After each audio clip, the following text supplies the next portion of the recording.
19과죠. 145페이지에 19, 20, 21 이렇게 세 과를 오늘 좀 다뤄야 될 것 같아서 말씀드린 것처럼 일단 계시록을 하나하나 강해서 하는 공부는 필요하신 분들은 좀 이 홈페이지를 활용하시고요. 지금 하는 것은 계시록을 포함해서 하나님의 마지막 시대의 결론을 성경의 결론을 주제별로 좀 하는데 요한계시록을 연대기적으로 시간 순서대로 기록된 게 아니다 보니까 그냥 읽다 보면 혼돈이 생깁니다. 그래서 이것을 주제별로 잘 구분해서 테마별로 일단 한번 공부를 한 다음에 어느 정도 정리가 된 다음에 여러분이 이제 한 구절 한 구절 읽어가면서 내용을 공부해 보는 것이 좋을 것 같아서 숲을 먼저 전체를 한번 보자는 의미에서 저희가 이 교재를 사용해서 훑어가고 있는 중인데요. 오늘의 주제는 19가서부터 시작하겠습니다. 잠깐 기도하겠습니다. 하나님 아버지 고맙고 감사합니다. 오늘도 주님께 약정한 이 복된 시간에 저희가 주 앞에 나와서 하나님의 말씀을 공부하되 주님 하나님께서 이 성경의 인류의 모든 하나님의 경륜의 결론을 내리시는 귀한 이 요한계시록을 주제별로 살펴보고 있습니다. 저에게는 참으로 성경 전체를 꿰뚫어서 알아야 참으로 깨달을 수 있는 그러한 깊은 많은 어려운 내용이 있지만 주님께서 좋은 성경 교사를 통해서 저에게 주신 이 좋은 교재를 가지고 저희가 하나님의 경륜의 마지막 부분을 숲을 전체를 훑어보는 그런 귀한 시간을 갖게 되었습니다. 약속하신 대로 모든 진리 가운데로 인도해 주셔서 저희가 하나님의 말씀을 바르게 깨닫고 바르게 믿고 바르게 실천해서 하나님 기뻐하시는 합당한 열매로 하나님을 영화롭게 할 수 있기를 원하고 우리도 믿음 안에서 잘 성장해 갈 수 있도록 도와주시기를 이 시간 간절히 간구합니다. 심히 무지하고 무능하고 무기력할 뿐이오나 오직 주님만을 신뢰하오니 약속대로 주님께서 능하게 하시고 지혜와 명철을 더하시고 주님의 영으로 충만하게 채우셔서 이 말씀의 사역을 온전히 성취하심으로 주님께는 존귀와 영광과 기쁨을 드리고 우리에게는 유익하고 또 복된 귀한 역사가 있기를 간절히 소망합니다. 이런저런 사정으로 함께하지 못한 모든 지체들도 주님 지켜보아주시고 이 집회도 하나님께서 온전히 주관해 주시기를 기도드립니다. 모든 말씀을 우리 주 예수 그리스도 이름으로 기도하옵나이다. 아멘. 자, 요한계시록은 세 부분으로 나눠져 있는데 그 중에서 현재, 그다음에 과거, 현재, 미래 이렇게 됐는데 그 과거는 이미 본 것, 그것은 부활하신 예수 그리스도로서 요한계시록 1장에 나와 있었고요. 그다음에 현재는 사도 요한이 그 계시록을 기록했던 그 시절 AD 한 100년 가까이쯤 된 그때부터 시작해서 약 7개의 교회 시대가 쭉 역사 이어지는 교회 시대. 그래서 교회 시대 약 2000년 정도의 기간을 다루고 있고 그다음에 이제 4장서부터는 교회가 휴거돼서 그렇죠. 더 이상 언급이 없다 그랬죠. 4장서부터 19장까지는 교회란 말이 성경에 더 이상 언급되지 않는다. 그리고 위에서는 어린 양의 혼인식, 소위 말하면 하늘에서 벌어지는 일은 나중에 우리가 좀 잠깐 살펴보고 지상에서는 우리가 일반적으로 알고 있는 야곱의 고난이라고 하는 특별한 시대가 시작이 되는데 보통은 7년 대환란 이런 표현을 쓰는데 정확한 표현은 7년 대환란은 아니고요. 대환란은 3년 반 후반부, 후반 3년 반을 예수님께서 큰 환란, 대환란이라는 용어를 쓰고 전체적으로 7년의 경우에는 우리가 다니엘의 70번째 주, 70째 주라고 표현하기도 하고 또는 야곱의 고난이라고 하는 성경적 용어가 두 가지가 나온다고 말씀을 드렸습니다. 다만 그 기간이 이제 7년, 70째 주다니까 7년이다 보니까 7년 환란 이런 말을 쓰는데 그 말은 틀린 건 아니에요. 대환란이라는 구체적인 용어는 후 3년 반을 얘기하지만 7년 전체를 얘기할 때는 우리가 그게 환란이라는 용어를 써도 무난하다. 그래서 7년 환란이라는 말도 우리가 받아들일 수 있지만 다만 7년 대환란 할 때는 조금 부정확한 표현이라고 말씀을 드렸습니다. 자, 그래서 오늘 우리가 다루려고 하는 주제는 지난번에 이 7년 중에서 3년 반 동안은 적 그리스도가 이스라엘을 보호하는 보호자, 후견인 역할을 하면서 참 보호해 주다가 후 3년 반, 즉 그가 이 총에 맞아서 죽었다가 다시 이 살아나는 기적이 일어났는데, 그것은 이제 오늘 우리가 다루고자 하는 짐승, 그 거짓 대언자에 해당하는 그 짐승이 이 첫 번째 짐승, 두 번째 짐승이 첫 번째 짐승을 살리는 그런 기적을 일으키게 되고, 그 순간부터 그는 자신을 신으로서, 하나님으로서 사람들에게 내세우면서 결국은 거기에 대한 이스라엘의 반발. 이스라엘은 그 어떠한 인간도 하나님이라고 믿지 않아서, 예수님도 인간인데 네가 어떻게 하나님이냐, 그래서 예수님마저도 거부한 그러한 민족이란 말이죠. 그래서 이때에 우리가 속았구나라는 것을 알고 3년 반 중간 지점에, 그러니까 7년의 중간 지점에 이스라엘의 반항이 있게 됩니다. 그때부터 이제 소위 말하면 이스라엘에게는 대환란, 어마어마한 박해와 재앙이 이제 초래되는 것이죠. 자, 그 내용을 우리가 지금 오늘 살펴보려고 합니다. 그럼 교재로 가보시면요. 죄송합니다. 교재로 가시면 계시록 13장 11절에서 18절을 주의 깊게 읽어보면 거짓 대언자를 발견할 수 있다. 그렇습니다. 이게 이제 두 번째 짐승입니다. 짐승이 여럿 있는데 그 중에 첫 번째 짐승, 두 번째 짐승인데, 첫 번째 짐승은 우리가 일반적으로 적 그리스도라고도 하고 정치 지도자입니다. 두 번째 짐승은 종교 지도자입니다. 종교 지도자. 그래서 이 종교 지도자가 정치 지도자를 신격화하는 일을 하게 되는 것이죠. 자, 그래서 그는 첫째 짐승 적 그리스도와 첫째 짐승과 같은 권능을 지닌 또 다른 짐승이다. 치명적인 부상으로 죽게 된 적 그리스도를 이 둘째 짐승이 살려 일으키게 된다. 살려 일으키게 된다 그랬죠. 사탄이 준 이러한 권능과 카리스마로 거짓 대언자는 지상에 거하는 모든 자들로 하여금 적 그리스도를 경배하도록 짐승의 표를 받게 만들 것이다. 그렇습니다. 그래서 결국은 이 사탄과 적 그리스도와 이 거짓 대언자, 아버지와 아들과 성령이 삼위일체인 것처럼 이 마귀도 하나님의 흉내를 내면서 이 셋이 삼위일체가 되어서 이제 하나님을 대적하는데, 계시록 13장에는 둘째 짐승, 즉 거짓 대언자가 11절부터 18절에 등장하게 된다. 그리고 그가 정치 지도자 적 그리스도를 드높이고 경배하도록 분위기를 이제 만드는 거겠죠. 자, 그러면 짐승의 표라는 게 나왔고요. 두 번째 밑으로 갑니다. 그 후 짐승의 형상이 만들어질 것이고, 두 가지 중에 하나죠.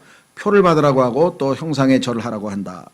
거짓 대언자는 이 형상에 생명을 부여할 것이다. 말도 한다 그랬어요. 그러니까 살아있는 형상이 된 거예요. 그러니까 아주 어마어마한 이 표적과 이적을 행한다고 성경에 써 있죠. 이 형상에 경배하지 않는 자들은 죽임을 당한다.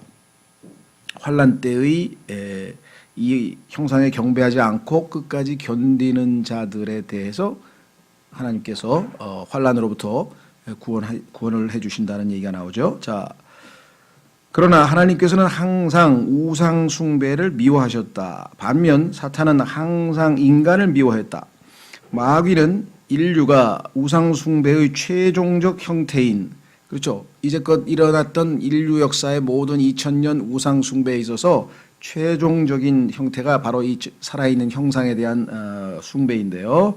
이 경배에 완전히 바쳐진 것을 보고 스릴을 만끽할 것이다. 온 인류가 자기를 신으로 받드는 것을 보고 얼마나 우쭐대고 정말 그렇게 하겠느냐. 그래서 예수님께서는 이 자를 멸망에 가증한 것이다 라고 성경에서 말씀을 하셨죠. 자, 바벨론 제국이 우상 때문에 패망하였는데도 아시다시피 바벨론 제국이 그 형상을 만들어 놓고 음악을 아주 이 오케스트라 같은 것을 동원해 가지고 우상 숭배를 자행해서 하나님으로부터 심판을 받은 역사적 교훈을 잘 배웠어야 하는데, 그렇지 못한 채 인간은 또 역사의 우를 되풀이했다. 사람들은 이 역사로부터 아무것도 배우지 못하는 것이다. 인간들 스스로도 역사에서 똑같은 일들이 반복되는 것을 보고 자기들도 이 땅에서 현자를 자처하는 철학자들 중에, 글쎄 제 기억은 하이데커인지 누군지 잘 모르겠어요. 어떤 한 유명한 사람이 역사는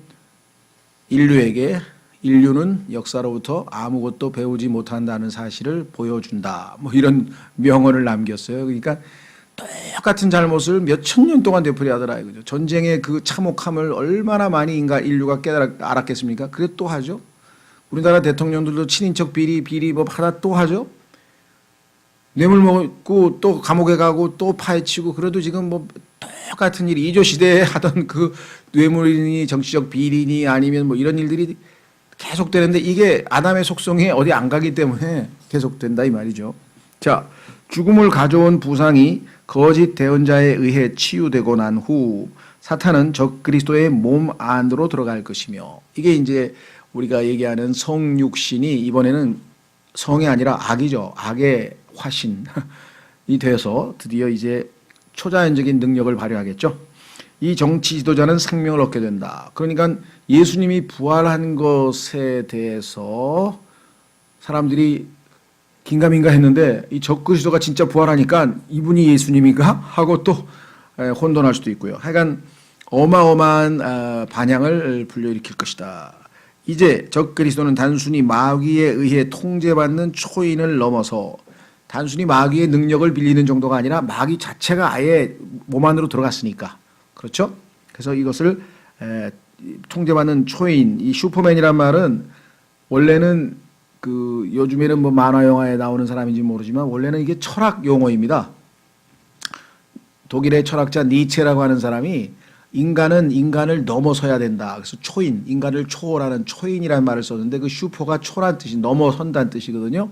그래서 인간을 넘어선 존재는 당연히 신이죠. 그러니까 창세기 3장에서 마귀가 이브에게 너희가 신들이 될까봐 즉 초인이 될까봐 하나님이 먹지 말라고 한 것이다 하고 그렇게 거짓말을 했듯이 속였듯이 실제로 인간을 넘어서고자 하는 그 마귀의 음성이 아직도 있는 거죠. 그래서 지금도 보면은 뭐 걸핏하면 뭐 축구만 잘해도 뭐 신의 뭐라 그러죠? 신의 손이라 그러고 뭐 무슨 신자를 거의 아무나 갖다 붙이죠. 무슨 신 하면서 이렇게 갖다 붙이는데 그것은 아직도 인간의 마음에는 그와 같은 인간을 넘어서고자 하는 마귀가 준 그런 속삭임이 아직도 있는 것이죠. 그래서 그는 42개월을 통치하며 즉 후 3년 반이죠. 3년 반을 360일씩 해서 3년 반, 후 3년 반 42개월을 통치하며 하나님께 속한 것은 그 무엇이든지 모독하게 될 것이다. 그래서 이들의 입에서 악한 영이 나와서 정말 신성모독적인 발언을 뭐 서슴지 않고 해대는 것이죠. 아주 정말 우리가 다행히 셋째 하늘에 올라가서 있으니까 다행이지 아마 지상에 있으면은 정말 차마 들을 수 없는 그런 이 신성모독적인 발언들을 마음대로 할 것인데요. 그는 이때 성도들은 이스라엘 백성을 얘기합니다. 교회는 이미 위에 올라가 있습니다. 민족들을 지배할 것이고 그러니까 이스라엘은 처음에는 저항을 했는데 뭐 권력이 다 모든 힘이 다 마귀에게 있으니까 그래서 이제 이스라엘도 그다음에 나머지 모든 민족들 이때는 뭐 우리가 잘 아는 유엔이라고 하는 기구를 통해서 전 세계가 이미 통합되어 있을 것이기 때문에 쉽게 통제할 수 있겠죠. 회개하지 않은 모든 자들은 이 짐승을 경배할 것이다. 그렇습니다. 그래서 이 경배 안 하면 다 죽고요. 그래서 이제 그 끝까지 견디면서 순교당한 사람도 있고요. 하나님의 특별한 보호하심으로 살아남은 사람도 있을 터인데 순교한 사람들은 나중에 환난 성도의 휴거라고 해서 맨 마지막 7년이 끝날 무렵에 이제 휴거가 되죠. 자, 나머지 왕들은 10왕으로 이룩된 연맹에서 빠지고 남아있던 자들, 그러니까 적그리스도가 통치하는 그 제국에는 이 10왕이 충성을 맹세했다. 그래서 발가락 10개, 다니엘서에 나오는 발가락 10개와 연관지어서 우리 10왕이란 말을 썼는데 그 10왕이 아닌 나머지 국가들이 있어요. 그 나머지 국가들도 이때에 이 정치 지도자의 모든 그 권력 앞에 이제 왕국을 바칠 것이며 그것이 계시록 17장 17절, 12, 13절에 나와 있습니다. 이는 하나님께서 아담에게 부여하신 이 땅의 통치권, 즉 하나님이 아담을 이 창조 세계를 다스리라고 명하셨는데 그 통치권을 완전히 마귀에게 넘겨준 셈이죠. 넘어갔음을 보여준다. 부활 후 짐승은 이스라엘과 맺은 언약을 폐하고, 자, 7년 야곱의 고난이 시작되는 시점에 이스라엘과의 언약을 체결해서 이스라엘을 정치적으로 후견인으로 이제 돌보겠다고 했는데, 요즘에 우리가 예를 들면 미국과의 한미 무슨 방위 조약을 체결해 가지고 전쟁이 나면 미국이 우리를 도와서 뭐 핵 우산도 하고 하여간 다 보호해 준다는 거잖아요. 그런 것처럼 이스라엘이 만약에 뭐 불리한 일이 벌어지고 전쟁에 지면 자기가 나서서 이스라엘을 지켜 보호해 준다. 뭐 이런 강화 조약, 이런 적그리스도와 조약을 체결했는데 그 언약을 이제 폐하는 겁니다. 그리고 희생 제사를 금지시킬 것이다. 이때 이제 이스라엘이 우리가 이자에게 속았구나라고 하고 이제 그 언약이 깨지는 거죠. 기띔으로부터의 반대의 마음이 상한 짐승은, 자, 자기가 신이라고 내세웠는데, 기띔은 이제 이스라엘을 상징하는 거죠. 이스라엘의 다른 모든 민족들은 다 신격화에 동의했어요. 그런데 기띔, 즉 이스라엘만 유일하게 인간을 신으로 섬길 수 없다라고 반대를 해서 처음부터 그 언약에 반대했던 다른 민족들과 통치자들과 연합하여 이스라엘이 적그리스도와의 언약을 체결하는 것을 다른 모든 민족들은 반대를 했었거든요, 처음에. 그런데 이제 적그리스도가 그들이 반대에 동조해서 이스라엘과 언약을 폐기하니까 이제는 정말 적그리스도를 더 잘 따르게 됐겠죠. 그래서 거룩한 언약을 폐기할 것이다. 그렇게 되면 이제 이스라엘이 하나님께 드려왔던 3년 반 동안의 성소에서의 제사도 다 끊기죠. 못하게 더 이상 하나님께 그 희생 제물을 바치는 것을 금지시켰단 말이죠. 그는 매일 드리는 희생 제사를 없애고 성소를 무너뜨릴 것이다. 이로써 진리는 내동댕이 쳐지고 한 군대가 그곳에서 번성하게 될 것이다. 이때 이 군대라고 하는 호스트는요, 성경에서 다양한 용어로 쓰이는데 신기한 것은 카톨릭 미사에서 사용하는 그 빵을 호스트라고 하는 영어 단어를 써요. 뭐 여기서 그 왜 연관이 있는지 그건 뭐 깊이 있게는 우리가 잘 모르지만 뭔가 하여간 이 단어가 동일하게 쓰인다는 게 우리에게 주목을 좀 할 만하다는 거죠. 자, 그래서 황폐하게 하는 가증한 것, 이건 예수님이 말씀하셨는데 이것은 구약에 있는 단어를 예수님이 인용하신 거죠.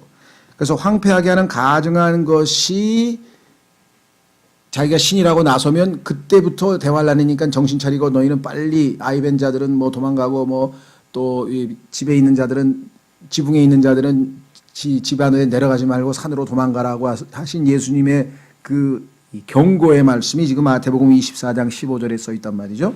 성전에 버려진 돼지고기나 왕좌에 앉은 이방인이나 그 어떤 추측이 아니다. 이게 왜 그러냐면요. 멸망에 가증한 것이라고 하니까 황폐하게 하는 가증한 것이라고 하니까 사람들이 생각할 때 그 가증스러운 것은 아마 이스라엘 백성들이 가증스럽게 여기는 돼지고기를 거기다가 제물로 바쳤나 보다. 적그리스도가. 또는 왕좌에 그 이방인이 앉아 있기 때문이다. 뭐 등등 이렇게 이제 추측을 했는데 사실은 그게 아니고 그것은 자신이 하나님이라고 주장하는 한 인간의 끔찍한 모독으로 하나님의 성전에서 자신이 우상이 되어 경배받는 것을 의미한다. 인간이 자기 스스로 하나님이라 그러면서 자기를 신으로 경배하라고 하는 존재가 이 지상의 마지막 순간에 나타났다. 자, 확인해 보겠습니다. 데살로니가 후서에 나와 있습니다. 이걸 한번 우리 확인해 보죠. 이거 엄청난 일이죠. 뭐 지금도 북한 같은 데서는 뭐 거의 뭐 신격화돼서 죽은 김일성, 김정일까지도 지금 다 신격화해서 만들어 놨는데요.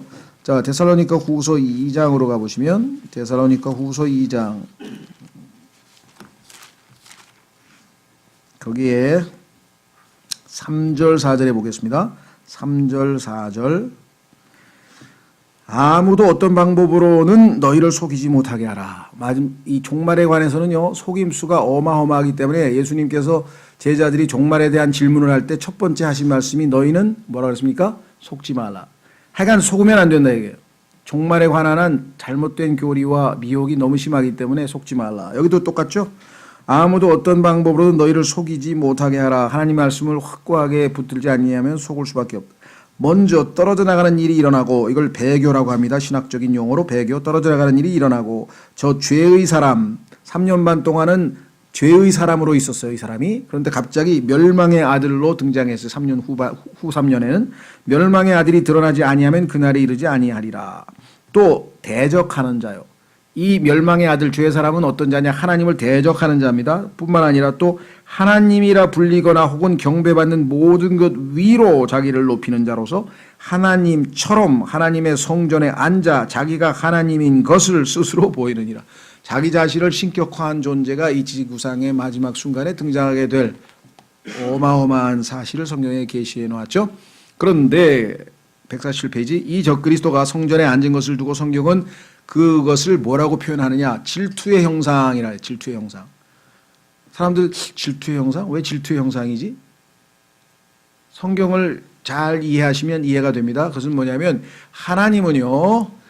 자신 이외에 어떤 형상을 만들어 놓고 거기에 경배하면 하나님은 질투하신다 이거예요. 그래서 하나님은 질투의 하나님인데 그 하나님의 거룩한 질투를 불러일으키는 형상이 바로 이 자다 이것이요.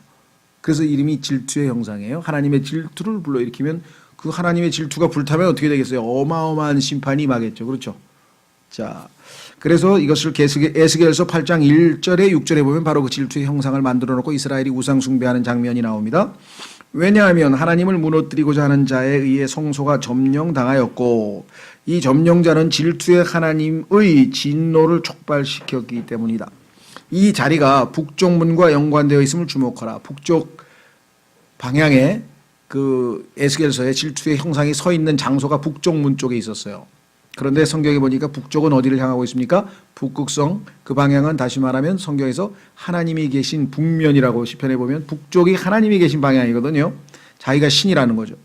이 기간에 이 자는 성도들과 전쟁을 벌여 이스라엘 백성들이 거부했죠. 적그리스도를 신으로 안 받아들였죠. 그래서 전쟁을 벌여 예수 그리스도의 재림 때까지 이들을 제압할 것이다. 그래서 하나님이 이들을 이제 초자연적인 개입으로 보호하기 위해서 나타나십니다. 그래서 이들을 광야에다가 보내셔서 저 셀라 페트라에 보내셔서 이제 지켜 보호하시는 장면이 나오는데요. 이 자는 또한 평화를 이용하여 미혹하여 많은 사람들을 파멸시키시며 평화유지군이라고 이름은 붙어 있는데요. 그 평화유지군이 가서 사실은 군사력으로 모든 사람을 제압하는 거죠. 이름은 평화인데 통치자들의 통치자 예수 그리스도에게 마저 대적할 것이다. 이 자는 위선자들을 심판하시는 하나님의 진노의 도구가 될 것이다. 그 얘기는 뭐냐면 파라오를 통해서 하나님께서 그 주변에 있는 이 우상 숭배자들이나 악한 자들을 멸하시고 도구로 쓰시고 또 하나님께서 느부갓네살을 통해서 또 그 이 하나님의 일을 이루시고 그러니까 이 적그리스도도 그간에 하나님과 하나님을 대적했던 여러 나라 민족들이 있는데 그들을 심판하시는 도구로 이 적그리스도를 사용하신다는 거죠. 진노의 도구가 될 것이다. 그의 마음은 파괴로 가득할 것이며 하나님께서는 이 자를 사용하여 지상의 우상 숭배자들을 척결토록 하실 것이다. 그래서 결국은 막대기로 사용한대. 막대기 하나님께서. 그래서 구약에도 보면은 하나님께서 아시리아라고 하는 막대기를 사용해서 시리아를 치고 또 시리아라고 하는 막대기를 사용해서 이스라엘을 치고 또 이집트라는 막대기를 사용해서 뭐 이런 식으로 역사에 하나님께서는 민족의 흥망성쇠를 이런 이 국가를 다 동원하셔서 치리하시고 주관하셨죠. 자, 이 임무가 끝나면 하나님께서는 결국 이 자를 마지막 순간에 이제 멸하신다. 그래서 불못에 던져지게 된다고 계시록에 써 있죠.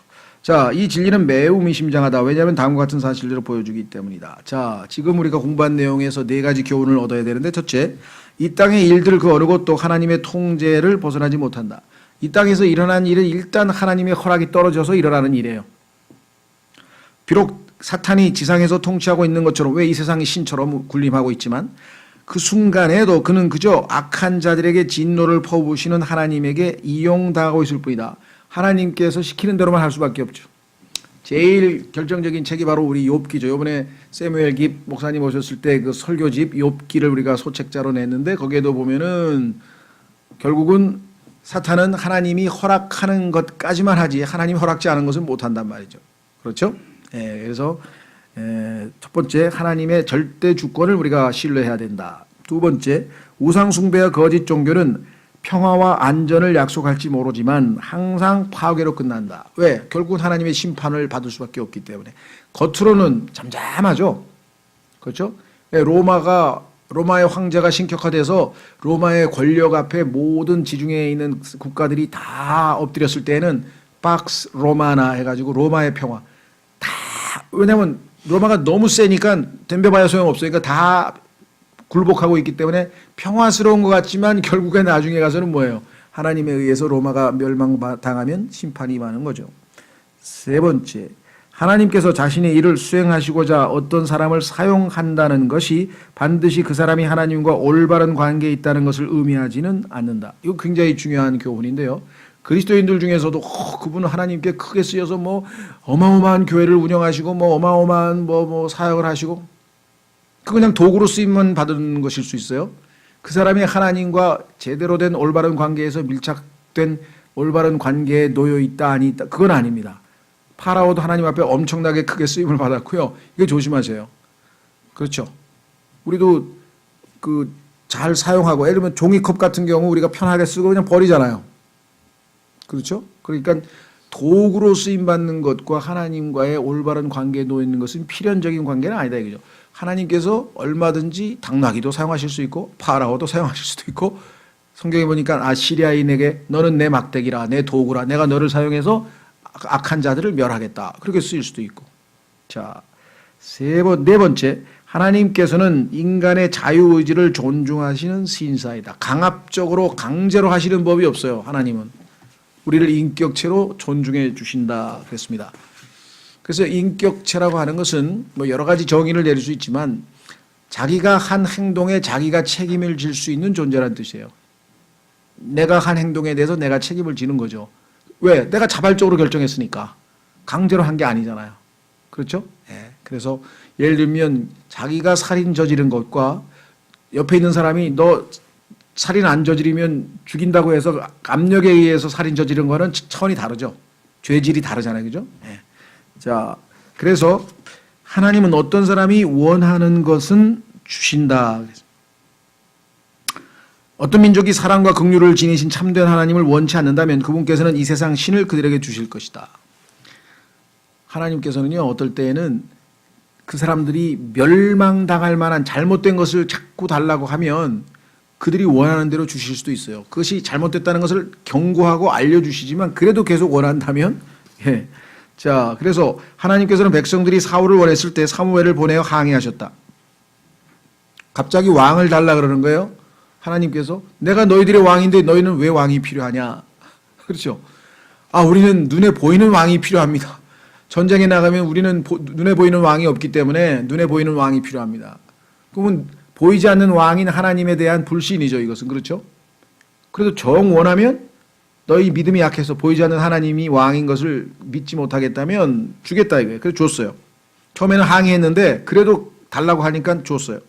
그게 백성이 선택한 사울이라고 하는 왕이었는데 그 사울이라고 하는 왕이 얼마나 결과적으로 이스라엘에게 부정적인 영향을 끼쳤는가. 하지만 백성들이 이를 무시하면 결국 그들의 마음이 원하는 것을 허락하신다. 사울 왕은 하나님의 뜻이 아닌 백성들의 선택이었다. 성전에서 왕좌에 앉아있는 적그리스도 역시 하나님의 뜻이 아니다. 성전에서 왕좌에 스스로 다스리고자 하는 자는 인간들의 의지가 최종적으로 완성된 것뿐이다.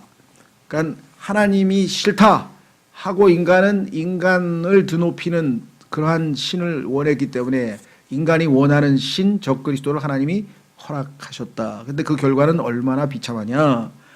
베드로전서 후서 3장 9절에 주께서는 자신의 약속에 대해 어떤 사람들이 더디다고 생각하는 것 같이 더디지 아니하시며 오직 우리를 향하여 오래 참으사 아무도 멸망하지 않고 모두 회개에 이르기를 원하시느니라. 그럼에도 불구하고 하나님께서는 원치 않을 경우 그 누구에게도 구원을 받으라고 강요하지 않으신다. 하나님의 뜻은 모두가 다 구원받는 거지만 구원을 강제로 주실 수는 없다 이거죠. 손을 내밀어야. 그렇죠. 하나님은 지금 주시고 계신데 그걸 받아가야 되는데 안 받아가는 사람에게 강제로 막 떠안겨 주실 수는 없다 이 말이죠. 하나님이 자 그래서 결국은 짐승 이게 적그리스도죠. 유대인들을 이스라엘 백성들을 발 아래 두기 위해 굴복시키기 위해 저항하고 있으니까 여러 가지 수단을 시도할 터이다. 이에 대한 군사적 저항이 있을 것이므로 이에 대한 몇 가지 사항들이 다니엘서 얘기죠. 그러니까 이스라엘이 어떻게든 군사적으로 적그리스도에 대해서 대항을 해보지만 뭐 세력이 차이가 나서 결국은 이스라엘이 핍박을 당하는 거죠. 이스라엘은 짐승의 억압에 울부짖겠지만 하나님께서는 이 민족을 외면하실 것이다. 성경에 보면요, 하나님이 불렀는데 응답하지 않은 자들에게는 그들이 부르면 하나님이 응답하지 아니하시겠다, 이렇게 성경에 써 있어요. 그렇죠. 하나님이 오라고 그렇게 불렀는데 응답하지 아니한 사람이 나중에 급해서 하나님 도와주세요 그러면 하나님 나도 너한테는 안 가겠다. 왜? 그게 커뮤니케이션이잖아요. 마음을 주고받는 것이죠. 자, 그래서 스스로 왕을 자처하는 적 그리스도는 선민 이스라엘에게 큰 해악을 끼칠 것이다. 그렇습니다. 이스라엘은 엄청난 박해를 당하는데요, 그들을 구출할 수 있었던 왕은 예수님이시죠. 자신의 백성에 의해 죽임을 당했으며 이로써 데려감을 당했다. 그렇죠? 예수님은 하늘로 승천하셨습니다. 재림 때는 어떻게 되는가? 예수 그리스도와 적 그리스도가 맞바뀌게 될 것이다. 그것은 뭐냐면 적 그리스도는 낮아지고 예수님은 높여진다 이 말이죠. 초림 때에는 예수님은 낮아졌고 마귀가 예수님을 결국은 지배해서 이 세상 신이 됐죠. 그러나 재림 때는 그 전세가 역전이 된다. 왜? 이 모든 것은 하나님의 말씀을 성취하기 위해 행해질 것이다. 하나님의 궁극적인 뜻은 적 그리스도가 완전히 멸망당하고 예수 그리스도께서 높여지는 것이기 때문에 결론은 패망이죠. 적 그리스도의 마지막 패망. 그러나 그 과정이 어떻게 진행될 것인가를 우리가 살펴보았습니다. 자, 전체적인 개요는 우리가 봤고요. 두 번째 20과의 테마는 정사들과 권능들, 이 영적 존재들인데요. 우리는 욥기를 통해서도 알고 다니엘서를 통해서도 알고 이 세상에는 보이는 세계와 보이지 않는 세계가 있다는 사실을 우리는 알고 믿고 있습니다. 그렇죠? 성경을 믿지 않는 분들은 모르겠어요. 보이지 않는 세계에 뭐 귀신이 있다는 정도를 믿는지, 뭐 정령신화 뭐가 있는지 어느 정도 믿는지 잘 모르지만 현대의 뭐 과학을 숭배하는 사람들은 아마 거의 다 안 믿겠죠. 그러나 우리는 보이지 않는 세상에 영적인 악한 존재들이 얼마나 많이 있고, 그 다음에 하나님을 섬기는, 즉 우리 하나님께서 보내셔서 우리를 섬기는 천사들이 또 있다는 사실도 성경을 통해서 알고 있고, 자, 그 중에서 이 정사들과 권능이라고 성경에 표현되어 있는 이 영적인 존재들, 이 자들이 마지막 날들에 어떻게 이 하나님의 마지막 이 성경륜의 마지막 부분에 어떤 역할을 할 것인가, 이 보이지 않는 영적 존재들에 대해서 살펴보려고 합니다. 자, 에베소서 6장 12절 성경 구절을 보니까 거기에 써 있네요.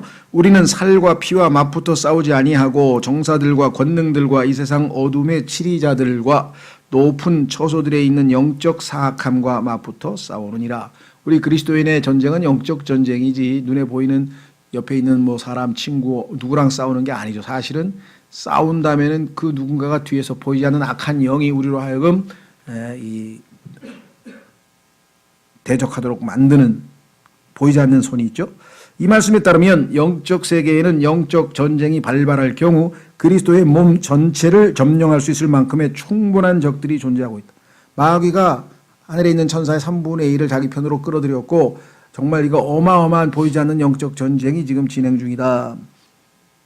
영적 전쟁에서 유일하게 우리의 그 무기로는 성령의 칼, 성령의 검, 하나님의 말씀 이외에는 마귀에게 먹혀드는 무기는 하나도 없다는 사실을 예수님께서 마태복음에서 누가복음에서 마귀를 물리치면서 기록되었으되 하고 하나님의 말씀을 인용하셨죠. 지상에 있던 기름 부음 받은 그룹이 북쪽에 있는 하나님의 왕좌에 올라가려고 시도했던 당시, 그러니까 마귀가 셋째 하늘에 있는 하나님의 왕좌에 올라가서 나도 그분과 함께 비교보겠다라고 시도했던 그 내용이 이사야서 14장에 나오죠.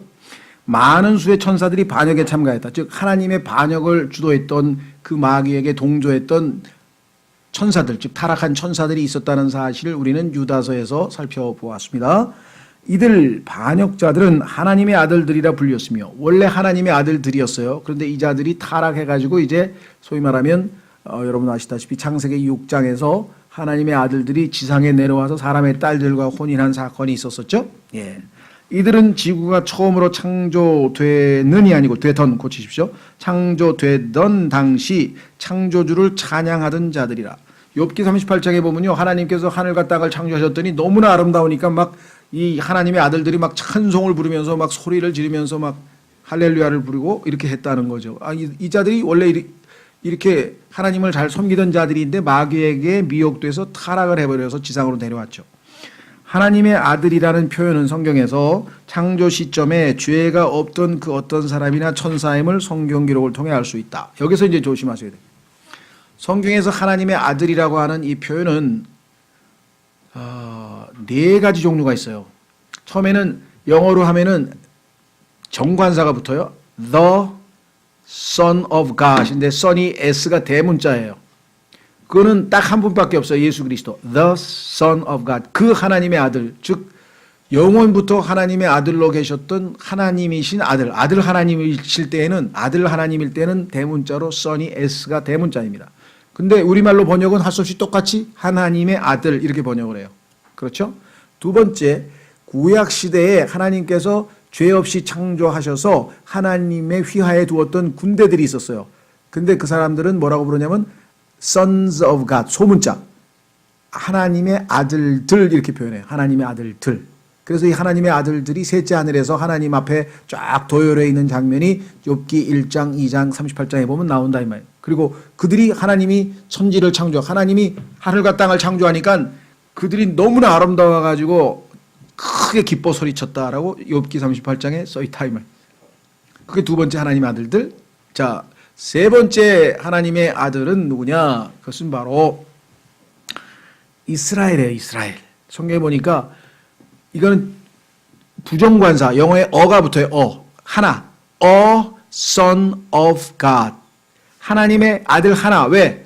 이스라엘은 individually 한 명 한 명이 하나님의 아들이 아니고 민족 전체를 한 명의 아들로 간주하시는 거예요. 하나님께서. A son of God. 그래서 이스라엘 민족 전체를 하나님께서 아들 한 명으로 치는 거예요. 이해되시겠죠? 집합적으로 민족을 하나로 아들로 치는 거예요. 민족을 아들로. 자, 그다음에 마지막에 요한복음 1장 12절 13절에 나오는 영접하는 자, 즉 받아들이는 자, 곧 그분의 이름을 믿는 자들에게는 하나님의 아들들이 되는 권능을 주셨다. 그러니까 신약 시대의 우리 그리스도인들, 예수님을 받아들여서 그분의 이름을 믿었더니 하나님께서 나를 하나님의 아들로 만들었어. 그러면 나도 하나님의 아들, 너도 하나님의 아들, 하나님의 아들들이 얼마나 많아요 지금. 그러니까 하나님의 아들들 이해가 되시죠? 예. 자, 그래서 이 하나님의 아들은 이렇게 네 종류가 성경에 써 있는데 따라서 150페이지 아담은 하나님의 아들이었으나 자, 뿐만 아니라 아담은 처음에 하나님의 아들이었다라고 누가복음 3장 38절에 써 있어요. 처음에는 그랬죠. 문제는 아담이 얼마 있다가 어떻게 됐습니까? 타락했죠. 예. 그러니까 타락해가지고 하나님의 아들의 지위를 상실해버렸죠. 예. 그러나 원래는 하나님의 아들이었었죠. 예. 그래서 누가복음 3장 38절에 하나님의 아들이었다 이렇게 되어 있고요. 셋은 죄가 이미 인류 안으로 들어온 뒤에 태어났기 때문에, 즉 아담이 타락한 이후에 태어났기 때문에 더 이상 하나님의 아들이 아니고 단지 아담의 아들일 뿐이었다 이렇게 되죠. 그러니까 아담만 하나님의 아들이었다가 죄를 짓고 난 다음에 하나님의 아들의 신분을 상실했고 그 이후에 태어난 모든 사람들은 하나님의 아들이라는 칭호를 못 받고 다 아담의 아들들이 됐는데 우리는 아담의 아들들에 속했던 자들이 예수님을 영접함으로 하나님의 아들이 되었다. 이해가 되시죠? 천사들은 하나님의 아들들이다. 거듭난 사람들 역시 그리스도 안에서 의롭게 된 새로운 창조물이기에 하나님의 아들들이 되는 권능을 받았다. 사탄은 타락 후 천사들 가운데서 발견된다. 욥기 1장 6절에 보면은요, 사탄이 하나님의 왕좌 앞에서 하나님과 대화하는 장면이 나오고 거기에 하나님의 아들들이 쫙 도열해 있는 장면이 나와입니다. 이들 하나님의 아들들은 노아의 날들에 사람의 딸들과 동침하였고 이와 같이 다른 육체를 따라간 결과 사탄은 사람과는 종류대로 다르죠. 종류가 다른데 다른 육체죠. strange flesh, 다른 육체를 따라간 결과 인간을 초월하는 존재인 거인이 생성되었다. 이 거인이라고 하는 말은 영어의 giants, 거인으로 되어 있는데 히브리어로는 이게 네필림이에요. 그러니까 네필림이라고 하는 단어를 개역 성경에는 그대로 히브리어로 유지시켜 놨어요. 우리는 네필림 그러면 어떻게 생각합니까? 그냥 그게 부정적 이미지가 얼른 들어오질 않아요. 그렇죠? 근데 히브리어로 네필림이라고 하는 단어는 원래는 무슨 뜻인가 하니 fallen ones, 타락한 자란 뜻이에요. 그런데 이거를 영어로는 giants라고 번역했어요.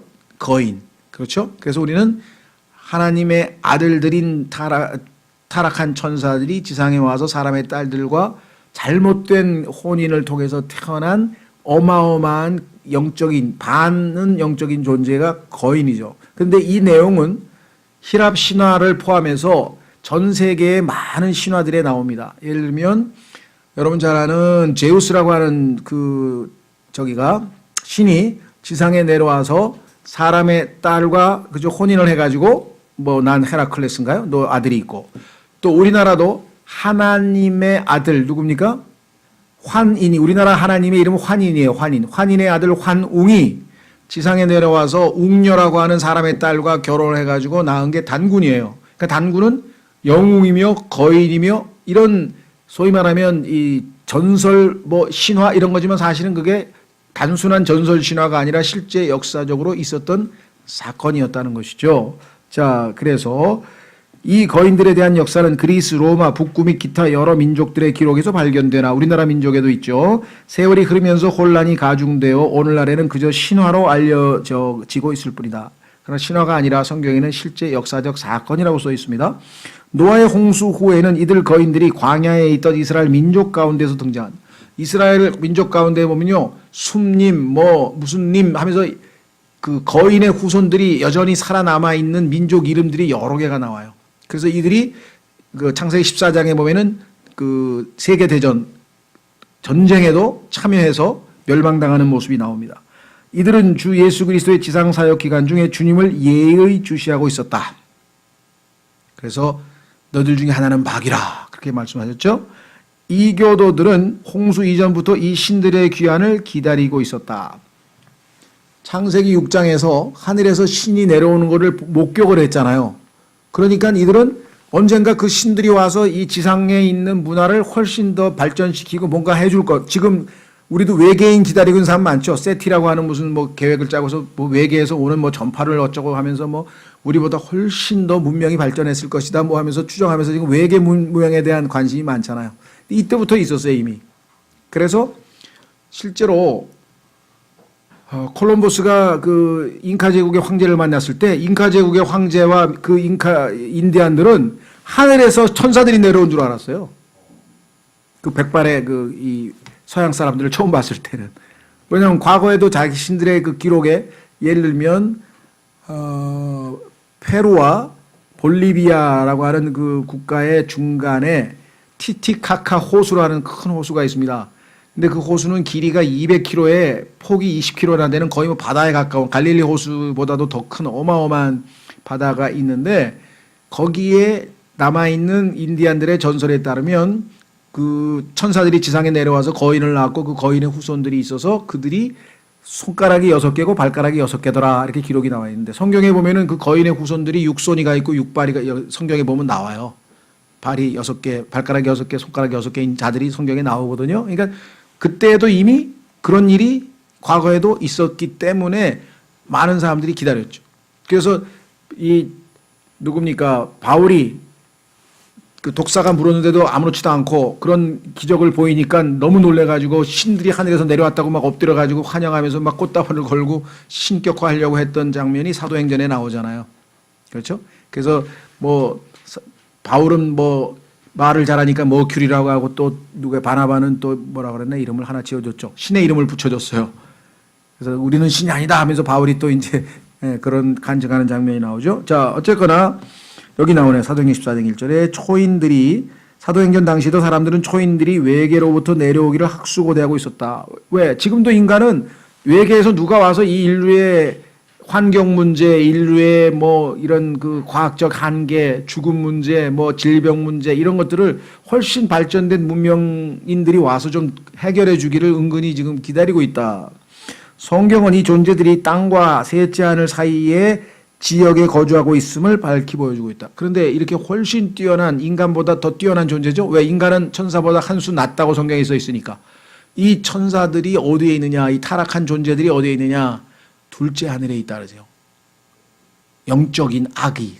에베소서에 보니까. 자, 그래서 사탄이 적그리스도 안에 들어가고자 야곱의 고난기간 중간에 지상으로 내려올 때, 그래서 적그리스도 몸 안으로 들어가서 이제 본격적으로 이제 활약을 하는데, 그는 천사들의 3분의 1을 대동할 것이다. 지상으로 데리고 왔어요. 이들이 앞서 이미 타락했던 자들이, 즉 창세기 6장에서 타락했던 그 자들이 내려오는 건지 아니면 새로운 다시 마귀에게 들붙어 있는 반역자인지는 정확하게 모르지만 일단 천사들이 같이 내려온다. 이 타락한 천사들 혹은 이들의 후손들이 세계 정부의 핵심 요직을 차지하게 될 것이고, 자, 나머지 인간 통치자들에게 커다란 영향력을 행사할 것이다. 초자연적인 능력을 가지고 있는 사람들이 와가지고 기적과 이적과 표적을 보이면 사람들이 얼마나 그 사람들에 대해서 존경, 막 영웅시하겠어요? 노아의 날릴 때와 마찬가지로 주 예수 그리스도께서 지상으로 재림하시기 전 이 땅의 마지막 왕국은 하나님의 아들들과 사람의 딸들의 결합으로 태어난 거인들의 통제하에 놓이게 된다. 자 보세요. 예수님께서 마지막 날들을 노아의 날들과 같을 것이다. 그 다음에 또 뭐라 그랬습니까? 롯의 날들과 같을 것이다. 그럼 노아의 날들의 특징이 뭡니까? 하늘에서 천사들이 지상에 내려와서 사람의 딸들과 혼인해서 거인들이 생겨난 것이 노아의 날들의 특징이죠. 엄청난 타락이죠. 롯의 날의 특징은 뭡니까?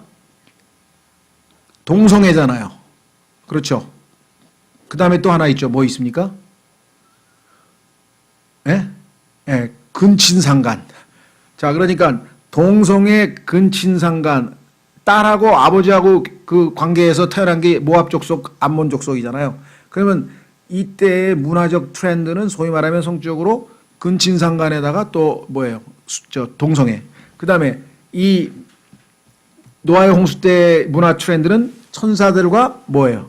사람 사이에 태어난 거인들. 그 다음에 짐승하고 천사들하고의 관계에서 태어난 이상한 뭐 사티로스라든가, 사티로스는 반은 염소고 반은 인간이고, 스핑크스는 반은 사자고 반은 인간이고, 인어공주는 반은 물고기고 반은 인간이고, 그 다음에 또 뭐 있어요? 성경에 보면 켄타우루스, 반은 말이고 반은 인간이고, 이게 돌연변이가 나타나가지고 인간하고 짐승하고의 그런 성관계에 의해서 이상한 존재가 있었다는 거예요. 성경에 보면 사티로스라는 얘기 나와요.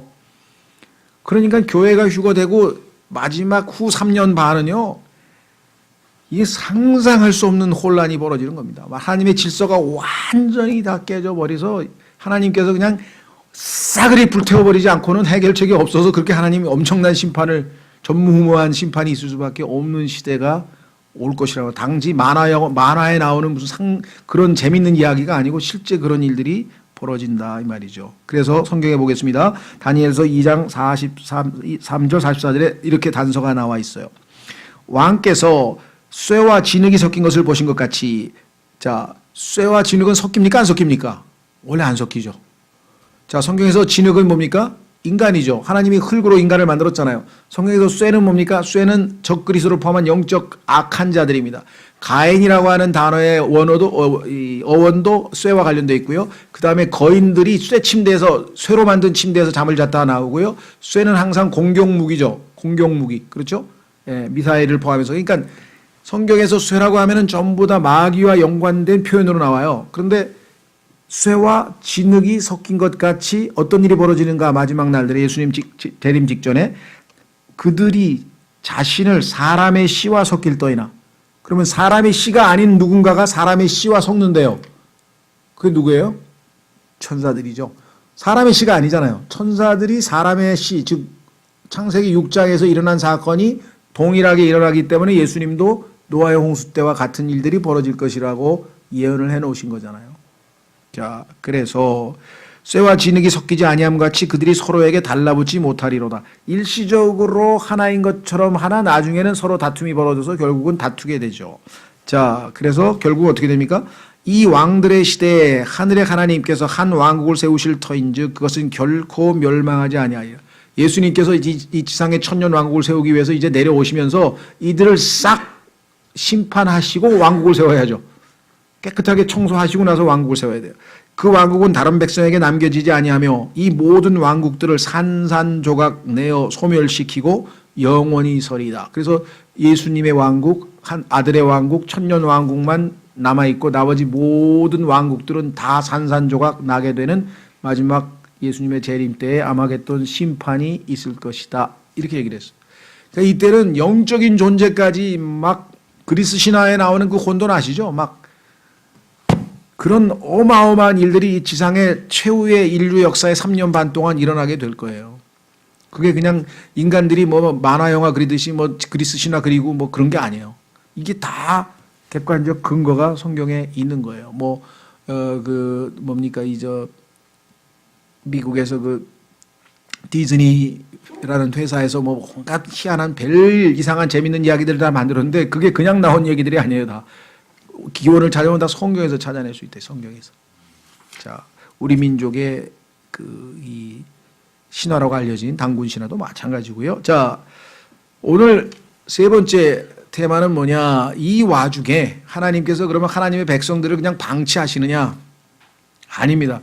하나님의 백성들 중에서는 이때라도 회개하고 하나님의 뜻을 따르기로 결심을 한 사람들이 있을 거 아니에요. 남은 자들. 그렇죠? 그래서 이 사람들을 하나님께서 부양, 먹이시고 보살피시고 3년 반 동안 지켜주시는 신실하심을 보여주세요. 그것을 성경에서는 이스라엘의 두 번째 광야 여행이라는 거예요. 마치 이스라엘이 출애굽해서 광야에서 하나님께서 40년 동안 그들을 잘 지켜 보호해서 가나안으로 들여보냈듯이 이들을 이제 잘 지켜 보호해서 천년왕국으로 들여보내신다 이 말이죠. 그러기 위해서 하나님께서는 3년 반 동안 이스라엘을 어떻게 부양하시고 보호하시는가? 그게 놀랍게도 출애굽 때와 똑같은 방식으로 광야에서. 자, 그러면 하나님께서 어떻게 성경에 약속하셨는지 한번 보겠습니다. 자, 152페이지 21과 이스라엘의 두 번째 광야 여행. 첫 번째는 출애굽 때 했었죠. 우리는 실로 엄청난 시대에 살고 있다. 성경을 아는 사람은 무슨 말인지 이해합니다. 왜? 이스라엘 민족이 2000년 동안 흩어져 있다가 다시 국가로 모인 것이다. 이스라엘은 AD 70년, 다시 말하면 예수님께서 AD 33년 정도에 돌아가셨다고 보통 얘기를 하는데 어쨌거나 예수님 돌아가신 지 약 30여 년 후인 AD 70년에 로마의 티토라고 하는 타이터스라고 하는 영어 발음으로는 타이터스고 라틴어로는 띠또인데요. 띠또라고 하는 나중에 황제가 됐습니다만 그때는 장군으로 와서 이 예루살렘을 포위해가지고 어마어마하게 집요하게 공격을 해가지고요. 나중에 그 마사다 사건이라 그래가지고 그냥 마지막 궁지에 몰린 이스라엘 사람들이 900명인가 뭐 1000명인가가 자결을 할 정도로 아주 이 식량 공급도 끊고 하여간 막 집요하게 공격을 했던 그런 많은 에피소드가 남아있죠. 어쨌거나 하여간 결국은 이스라엘은 그 성전이 함락되고 몰락을 해가지고 AD 70년에 전 세계로 이제 나라 없이 유랑을 떠납니다. 난민, 요즘으로 하면 난민이 돼서. 그 유대인들이 흩어져 난민이 된 것을 디아스포라라 그래요. 디아스포라. 그래서 유대인 난민들은 세계 어디에 가도 다 있어요. 뭐 중국에도 있고 뭐 일본에도 있고. 그러니까 안 간 데가 없어. 유대인들은 왜 거기서 지금 쫓겨나가지고 전 세계로 흐트러져 버렸어요. 신기하죠? 예. 자, 하나님께서 전 세계 민족들과는 구별해서 따로 떼어서 홀리 네이션, 네이션스 중에 포함 안 되고 빼내서 separate, 분리해서 너는 나를 위하여 존재하는 홀리 네이션이라고 했는데 이 홀리 네이션이 하나님께 불순종하고 정말 반역하고 이러니까 하나님께서 이들을 다 쪼개가지고 네이션스 안에 다 갔는데 여기에 가가지고 다 밑바닥 인생을 산 거예요. 박해를 당하고 막간 유대인들은 어디를 가든지 손가락질 당하고 요즘에 뭐 집시들이 좀 그러나요? 그렇게 돼버렸대. 그래가지고 그냥 생존을 위해서는 정말 뭐 그냥 살아남아 있는 것이 신기할 정도로 이 전 세계에서 2000년 동안 박해를 받았어요. 그 이유는 뭡니까? 자신들의 왕이신 예수 그리스도를 거부하고 이 사람을 못 박으라고 외쳐가지고 이방인인 로마 누굽니까? 총독한테 넘겨줬잖아요. 이스라엘 사람들이. 그 로마 총독의 손에 의해서 예수님이 죽으셨어요. 그러니까 예수 그리스도 자신의 왕을 십자가에 못 박고 죽게 하고 한다는 소리가 우리에게는 이 왕은 필요 없다. 우리에게는 시저밖에 없다. 로마 황제가 우리 왕이다. 이 사람의 죄가 없어서 만약에 피 흘린 죄값을 받아야 된다면 우리와 우리 후손에게 돌려라. 그래서 2000년 동안 그 대가를 치르는 거예요. 예수님을 십자가에 못 박은 그 죄가를 치르는 게 2000년 동안의 이스라엘 역사의 비참함이에요. 연구소가 어마어마합니다. 유대인의 역사에 대한 책들을 보면요. 이 사람들이 어떻게 이 와중에 살아남았을까. 그런데 하나님께서 또 없애지는 않았어. 사라지진 않고 그냥 끝까지 2000년 동안 나라 없이 흩어진 민족이 어떻게 살아남았는지 이게 기적이에요. 웬만한 나라는 다 없어졌어요. 역사적으로 웬만한 나라는 다 없어졌는데 이 나라는 어디 가서 찡겨박혔는지 다 있다가 결국은 하나님께서 때가 돼서 이들을 다시 불러서 초림 때 회개하지 않았던 이스라엘이 재림 때 회개하면서 자신의 왕 메시아를 이번에는 왕으로 받아들이는 준비를 시키는 작업이 하나님께 의해서 진행이 됐어요. 그 첫 번째가 뭐냐? 소위 말하면 그 유명한 시오니즘 운동입니다. 시오니즘. 들어보셨죠? 1890년대인가요? 우리 하나님께서 약속하신 우리의 땅으로 돌아가자 하면서 유럽에 있는 일부 유대인들이 돈을 모아가지고 팔레스타인 원래 우리 하나님이 주신 가나안 약속의 땅에다가 나라를 세우자 하고 막 운동을 벌이는 거예요. 그러면 주변에 있는 사람들이 시기해서 그걸 가만 놔두겠습니까? 이방인들이? 그런데 다행히 영국이 지원을 하기로 했어요. 근데 왜냐? 1차 세계대전이 터졌는데 하나님께서 허락하신 거죠. 1차 세계대전이 터졌는데 영국이 전쟁하는데 비용이 없어가지고 유대인들에게 돈을 꿉니다. 그러니까 유대인들이 돈을 지원하면서 그 대신 전쟁에서 끝나면 우리를 그 땅에다가 다시 나라를 세워달라. 그래서 1917년에 영국의 외무부 장관 발포라고 하는 사람이 Declaration, 발포 선언문을 발표합니다. 그게 뭐냐면 유대인들의 그 팔레스타인 땅으로 유대인들을 돌아가는데 영국이 지원을 하겠다 이게. 영국은 전쟁에서의 재정 지원을 받고. 그렇죠? 근데 그때 약속을 지켰지만 제대로 많이 간 사람이 별로 없었어요. 왜? 유대인들 중에서는 자기들이 지금 유럽에서 터잡고 잘 살고 있는데 왜 가냐 이거예요. 그렇죠? 그래서 자발적으로 안 갑니다. 간 사람이 아주 드물었어요. 그래서 하나님께서는 다시 2차 세계대전을 허락하셨는데 2차 세계대전 때에는 히틀러에 의해서 유럽에서 그냥 뭐 잡히면 무조건 노란 별 달고 그냥 가스실로 가기 때문에 뭐 미국으로 도망친 사람, 별의별 사람이 다 있었지만 상당수가 이제 이스라엘로 할 수 없이 가는 거야, 이게. 그래서 약 전 세계의 1,500만 중에서 300만 정도가 이스라엘에 이제 모이게 됩니다. 그 지금 현재는 약 450만. 또 바깥에 있는 유대인이 한 1,000만 이상 뭐 이렇게 되는데 어쨌거나 약간 이 마지막 때에는 전 세계적인 반유대주의, 즉 안티세미티즘, 반유대주의가 퍼지면서 유대인들은 각 나라에서 다 쫓겨나가지고 자기 나라로 돌아올 수밖에 없는 분위기를 하나님이 만드세요. 그래서 두 번째 귀환이 되는데 러시아에서는 지금 상당히 많이 왔고 뭐 이리오피아에서도 왔고 지금 많이 옵니다. 오는데 지금 뭐 미국이나 이런 데서 잘 먹고 잘 사는 사람들이 왜 오겠어요? 근데 언젠가 적그리스도에 의해서 전 세계적으로 이 반유대적인 분위기가 지금도 유대인들이 어디 가든지 발을 못 붙이잖아요. 그렇죠? 예. 그런데도 불구하고 지금 아직까지는 하나님께서 유대인들에게 기회를 주는데 대표적인 나라가 이제 미국이에요. 이번에 이제 어젠가요? 뉴스에 나왔죠. 트럼프가 유네스코에서 탈퇴를 했습니다. 미국에서. 유네스코에서 탈퇴도 하고 하여간 미국은 유엔에서도 지금 뭐 탈퇴 자꾸만 해요. WTO에서 탈퇴하겠다 말이에요. 왜냐하면 유네스코에서 팔레스타인과 이스라엘 사이의 분쟁에서 팔레스타인에게 유리한 결정을 내렸어요. 그래서 트럼프가 난 그건 인정 못한다.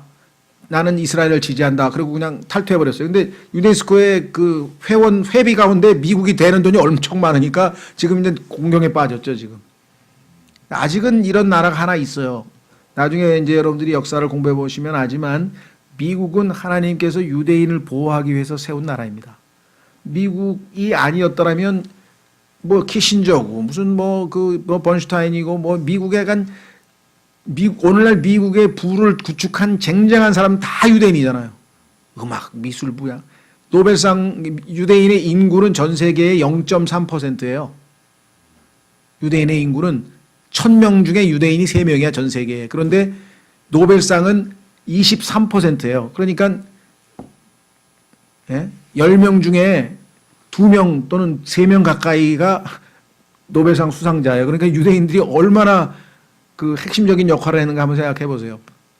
하나님께서 이제 이렇게 보호를 하고 하시지만 끝까지 하나님을 거역하는 유대인들을 하나님께서는 마지막 순간에 매를 때려서 이제 보내는데 이들이 다 돌아와서 적 그리스도에 의해서 지금 3년 반 동안 어마어마한 박해를 지금 받게 될 미래가 예정되어 있고 그 박해에서 믿음으로 하나님 앞에 회개하고 나오는 사람들을 지켜 보호하기 위해서 하나님께서 광야로 이 사람들을 모으신다. 이렇게 되어 있어요. 자, 그래서 지금 엄청난 시대에 살고 있다. 우리 이스라엘 민족이 2000년 동안 흩어져 있다가 다시 국가로 모인 것이다. 전 세계에 이런 예는 없습니다. 오늘날 히브리 민족이 다윗의 성읍에 당연히 예루살렘이죠. 깃발을 흩날리게 된 사실은 실로 주목받아야 한다. 이 모든 것이 성경 예언의 성취인 것처럼 보이기 때문이다. 그러나 우리가 신문 대신 성경을 근거로 판단한다면 이 모든 것은 예언 성취를 위한 예비 단계일 뿐 아직은 그 성취라고 할 수 없다. 왜? 아까도 말씀드렸습니다만 지금 약 450만 와 있거든요. 그런데 한 1300만 정도 안 돌아와요. 왜? 잘 먹고 잘 사니까. 유럽, 영국에 가도 유대인, 뭐 미국에 가도 유대인, 중국에도 유대인, 유대인들 다 뭐 지금 은행가 하고 있고 교수하고 있고 다 좋은 직장에 잘 먹고 잘 사니까 올 리가 없죠. 그러나 소련에서 박해받아가지고 어디 자리 잡지 못한 사람들은 이디오피아에서 자리 잡지 못하고 박해당하는 사람 다 왔어. 지금 그 사람들이 지금 450만이 와서 지금 이스라엘을 나라를 이루고 있죠. 그래서 그 사람들을 위해서 돌아오는 사람들을 위해서 그 집 지어주느라고 정착존 계속 짓잖아요. 지금 잘 집 짓는데 팔레스타인 사람들이 왜 우리 동네에다 집 짓냐고 또 막 해가지고 지금 티각티각 하고 있잖아요. 그죠? 오늘날 히브리 민족이 이스라엘에 재정착하기 위해 자발적으로 조금씩 모여드는 현상이 일어나고 있으면 주지의 사실이다. 야, 이 소련에서 밥 먹고 살기 힘든데 이스라엘에 가니까 집도 주고 직업도 주고 다 준대. 가자. 그래서 지금 소련에서 오고 이스라엘에서 왔어요. 이집트 못 사는 나라에서는. 근데 잘 사는 나라에서 잘 먹고 잘 있는 사람은 전쟁도 나는데 거기 왜 가? 그러고 안 올 거란 말이죠. 그러나 성경에 따르면 마지막 날들의 히브리 민족이 집단적으로 재귀환하는 현상은 자발적이 아닌 강제적으로 이루어지게 될 것이다. 박해를 받아서 할 수 없이 고국으로 돌아와야 돼. 자유를 찾아서 자발적이 아닌 강제적 명령에 의해 이루어진다고 성경에 약속되어 있습니다. 이들은 하나님의 진노와 힘에 의해 약속의 땅으로 돌아갈 것이며 하나님께서 이스라엘을 마지막으로 회초리를 때려서요. 도저히 견딜 수가 없어서 돌아가는 거예요. 이제. 환영해 주는 나라가 이 땅에 자기 나라 이스라엘밖에 없잖아요. 딴 나라에서는 환영을 못 받잖아요. 2차 세계대전에 히틀러에 의해서 그렇게 괴롭힘 당한 것 같은 일들이 또 벌어진다 이 말이죠. 역사는 되풀이된다고 했습니다. 하나님께서는 이들을 이방인들 가운데서 데리고 나오실 것이다. 너희는 이제 더러운 데서 나와서 정결한 곳을 올라오라. 그래서 이제 다 이스라엘 땅으로 불러 모으십니다. 지난 50년간 예언을 가르치는 교사들은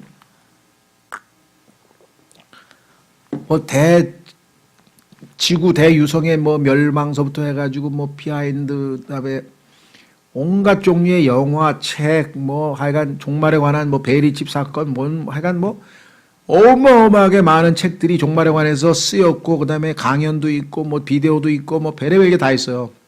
근데 그 중에서 결정적으로 하나 간과하고 있는 사실이 뭐냐, 여기 나와 있네요. 교사들은 종말에 관한 책을 팔거나 그리스도인들에게 자극을 줄 요량으로 이 중요한 사실을 간과해 왔다. 즉 유대인들은 그들이 흩어져 살고 있는 땅에서 환영받거나 번영을 하고 있는 한 결코 조국으로 돌아가지 않으리라는 사실을 결국은 매를 맞고 돌아오죠. 그런데 성경은 이들이 마지막 날들에 그들이 강제로 조국에 돌아갈 수밖에 없을 것임을 시사해 준다. 이와 같은 조치가 유대인들을 추방하고자 하는 민족들의 명령에 의한 것인지 아니면 나치 시대의 박해와 유사한 박해에 의한 것이 될지는 분명치 않다. 한 가지 분명한 것은 이 히브리 민족의 대규모 귀환은 결코 자발적인 움직임이 되지 않을 것이라는 점이다. 역사적으로 실제적으로 전 세계적으로 유대인들이 쫓겨난 사건이 전 세계에 많습니다. 뭐 러시아에서는 어떻게 쫓겨났고 영국에서는 어떻게 쫓겨났고 뭐 프랑스에서는 어떻게 쫓겨나고 이게 역사의 책에 보면 너무너무 자세하게 많이 나와 있어요.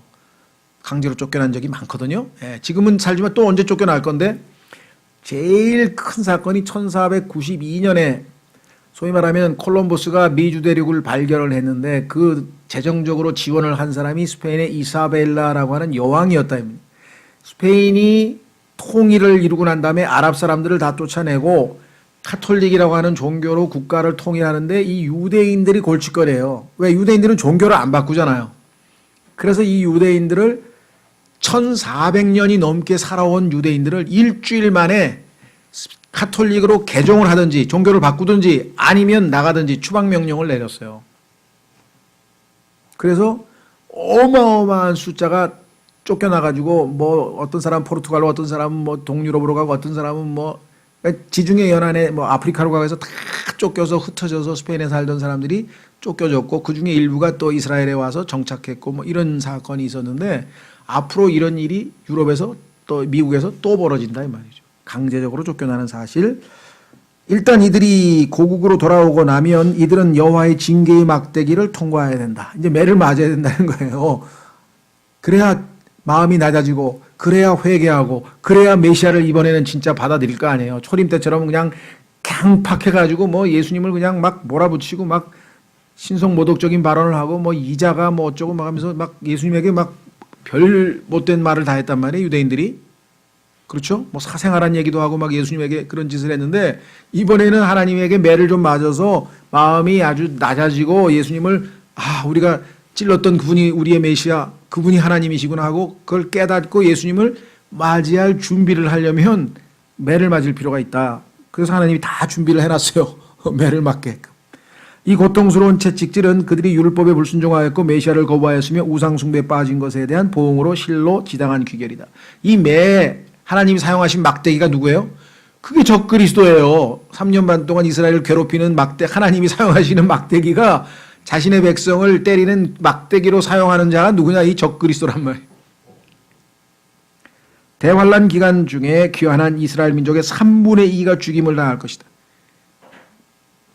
예수 그리스도를 거부하고 그가 흘린 피를 우리와 우리 자손들에게 돌리라 하고 막 교만을 떨었던 그들이 그 대가로 어마어마하게 매를 맞습니다. 이는 하나님에 따르면 이들의 반역을 정결케 하시는 하나님의 방법인 셈입니다. 이 방법 이외에는 이스라엘은 회개하고 정결케 되지를 않아. 야곱의 고난 중간쯤에 이스라엘의 남자들은 광야로 도피하라는 명령을 듣게 된다. 하나님께서 이제 그나마 회개하고 하나님에게 마음을 들인 자들을 보호하시기 위해서 도망하라. 그 명령에 순종하는 사람은 하나님을 믿는 거죠. 그렇죠. 믿으니까 도망하겠죠. 재산 다 놔두고 집에 내려갈 필요 없어. 넌 지금 그냥 우선 목숨부터 살아야 돼. 그래서 광야로 다 도망을 가는데요. 그 광야에서 하나님께서는 이들을 그곳에서 위로하시고 대환란이 끝날 때까지 숨기시고 3년 반 동안 그들을 먹이시는데 하나님의 계획이 착착착착 진행이 되죠. 이는 이집트로부터 그들의 조상이 탈출했을 때와 동일하다. 역사가 반복된다고 했습니다. 시편 78편에 따르면 출애굽기 15장과 민수기 23장 사건들이 그때 반복됨으로써 적어도 이들이 광야에서 하나님의 백성으로서 보호받고 부양받은 것처럼 될 것이다. 그래서 시편 78편 이전은 이스라엘 백성의 첫째 광야 여행을 단순히 첫 번째 광야에서의 생활이 사건으로만 끝나는 게 아니라 그것이 또 다른 뭔가를 상징하고 의미하는 풍요라고 성경에서 써놨어요. 그러니까 두 번째 그와 같은 사건이 또 있을 것임을 암시해 주고 있죠. 적그리스도가 성전 안으로 들어오면 유대인들은 어떻게 해요? 산으로 도주하게 될 것이다. 도망가라고 예수님이 말씀하셨으니까 멸망에 가증한 것이 자기가 신이라 그러면서 떡하니 성전에 서거든 너희는 빨리 도망가라. 지붕에 있는 자는 밑으로 집안에 옷가지로 내려가지도 말라. 그때는 아이 벤 자들에게 화 있을진저. 왜? 임신한 사람은 도망가기가 힘드니까. 성경에는 아이를 임신한 것을 축복이라고 항상 얘기해 왔는데 이 대환란 시대만은 축복이 아니야. 아이를 임신한 것이. 시대가 시대니만큼. 자, 그래서 그러나 어리석은 자가 머뭇거리다가 거의 모두 죽임을 당할 것이다. 뭐 믿음이 하루아침에 생깁니까? 말도 안 된다고 안 믿고 버팅길 거 아니에요. 재산 지킨다 그러고 뭐 결국 어떤 일이 벌어집니까? 예루살렘 사방에 죽음이 깔려있기 때문이다. 대환란 때에 있게 되니 아니고요. 될입니다. 있게 될 미래 시대로 고치세요.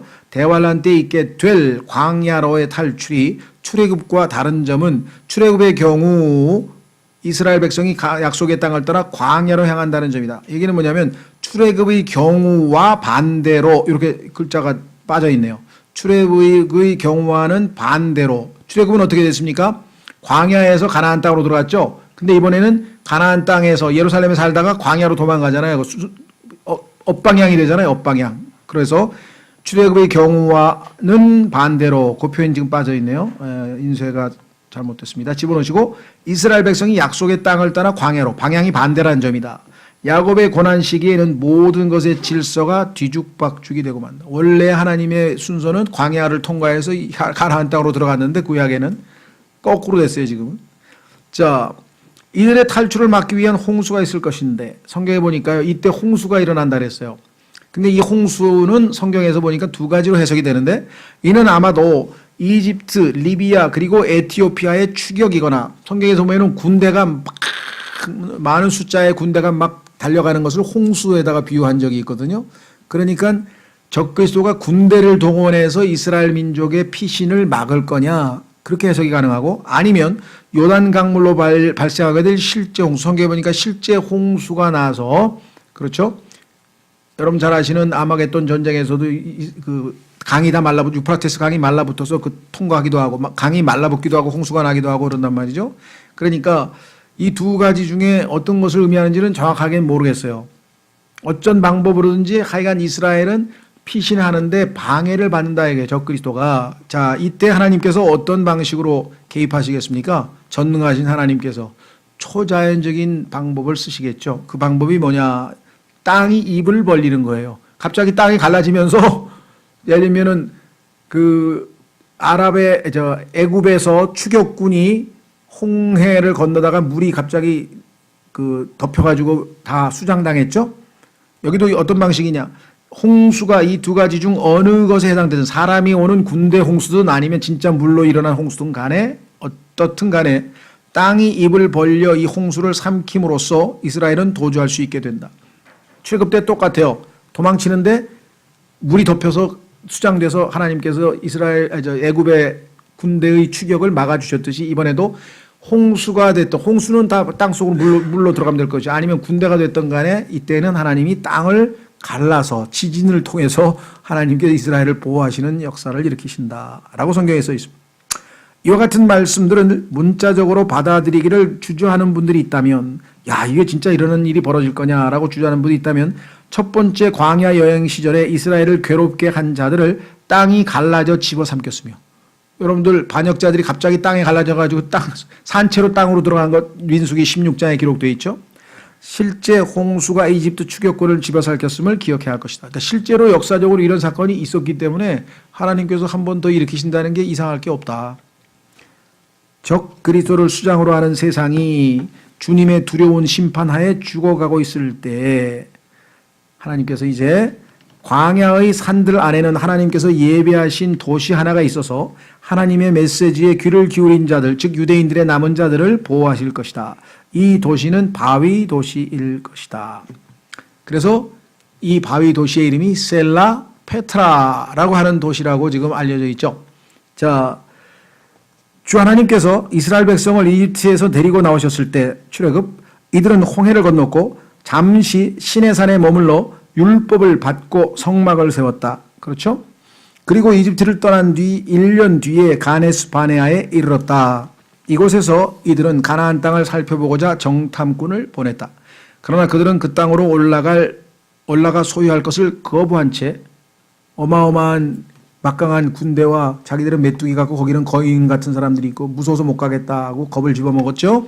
결국 사해 남쪽 광야 지역을 방황하게 되었다. 그래서 하나님께서 40일 동안 정탐을 했는데 40일을 1년씩 계산해서 40년 동안 내가 너희를 광야에서 훈련시키겠다. 이래서 지금 40년 광야의 방황 생활이 시작이 됐는데 하나님께서는 이 광야에서 이들을 40년 동안 돌보고 먹이셨다.